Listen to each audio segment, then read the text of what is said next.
Welcome to CommissionSYNC.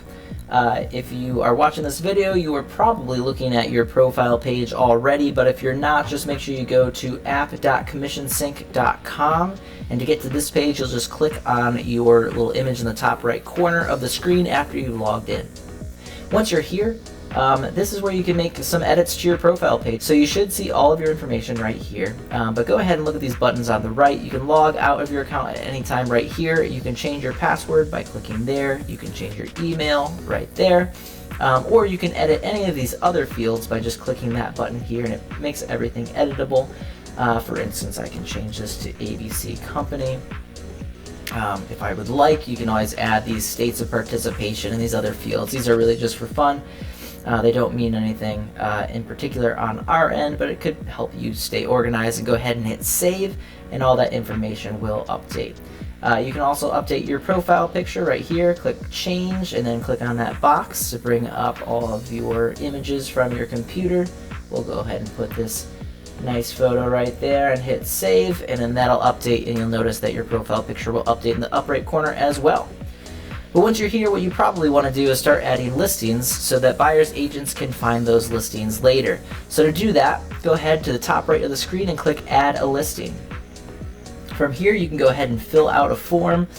We'll do 123 Easy Street because everybody loves that address. And I'll just fill in some information here. And then you can choose commission type, can be percentage or a flat fee. So whichever makes more sense for you, and then you can also select some motivating factors that you'd like from your buyer's agent, and then go ahead and click on by clicking submit, I am electronically signing the above mentioned forms. So at the top of the screen, you can see that with these commission details, we're going to go ahead and auto generate an agreement between you and the buyer's agent, as well as an agreement between the buyer's agent and the buyer. You can view those example forms right here, and those will get created anytime an inquiry is made for a listing of yours from a buyer's agent. And we'll go over that in a little bit more detail in a moment, but I'm going to go ahead and click this box and hit submit, and that'll take me right to my listing. Once I'm in my listing, you'll see at the very top of the page it says to copy and paste this message to an inquiring buyer's agent. So you can go ahead and just actually grab all the text after that and send that to any buyer's agent who needs your commission, and then you can send that as well as those agreements that we just talked about, those signed agreements, will go directly to the buyer once they fill out the form. So the buyer can actually just come to CommissionSYNC.com. Once they're here, they can click on the look up a listing at the top. They'll fill out this form, and this is where they're going to put the listing ID that you have for that particular property. So if we go back to the app here, you'll see you have your listing ID right here, and it's also in this message that you pull up right here in a couple different places. So it makes it really easy to share that information. Now down below, you can also make updates. Let's say you made a little error inside of the address, like this is actually place and not street. I can go ahead and save that information, and it's going to update that there. I can also change my motivating factors.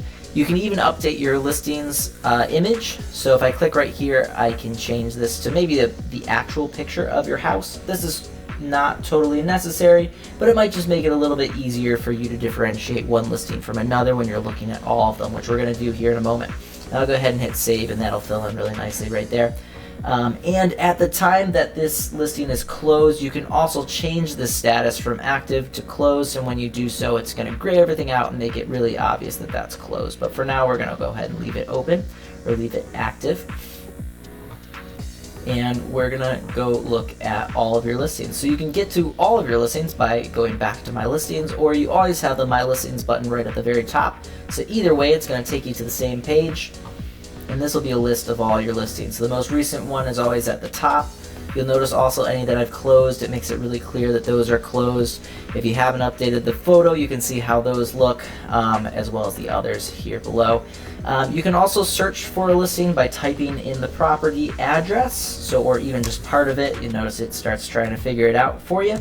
So there's my Easy Street that I just created, or you can also type in the listing ID as well. So if I wanted to do 123 4, 5, 6, 7. You can see I've used that a couple times. These are not real. Once you've gotten the one that you're interested in, you can just click on it and it's going to take you right into that listing just like we saw before. Now, one more thing that I want to mention about these listings is that you'll notice that the cooperating commission as well as the listing ID, neither of those are editable. And that's because in order to edit one of those fields, you'll need to first mark the status of that particular listing as closed, and then you can go and actually create a new listing with the new commission as you need to for that same property. The very last thing that I want to mention is that if you need anything from us, there is a support button right here. Go ahead and click support and there will be a form that you can fill out. We'd love to hear how we can be doing better, so definitely reach out to us. You also, on this page, you'll notice that you have Lou here, so if you need any help from our 24/7 assistants, our AI bot right there, you can ask any questions that you have as well. And that's about all that I've got. So thank you so much for watching the video and good luck.